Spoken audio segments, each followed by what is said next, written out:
Hey guys, it's Mr. Golias, and we're taking a look at just a few tips for doing our presentation. First, remember it is drag and drop, so get everything in order of aerial view, like you're looking at, street view, and then your slide, and you do that for each of your landmarks. So to get started, I hit the present button, and then remember lower right hand corner is the 3D button. I'd push that, and then I'd share my fact while the 3D is moving.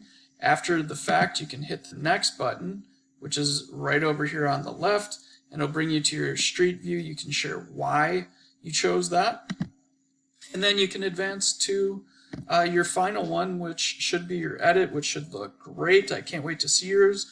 My final tip that I would give you guys is to just make sure you practice. I'd practice what you're going to say, or else you're going to end up doing this a whole bunch of times. So those are just some quick tips on how to navigate and do your screencast. Remember using Flipgrid, and good luck. I can't wait to see yours.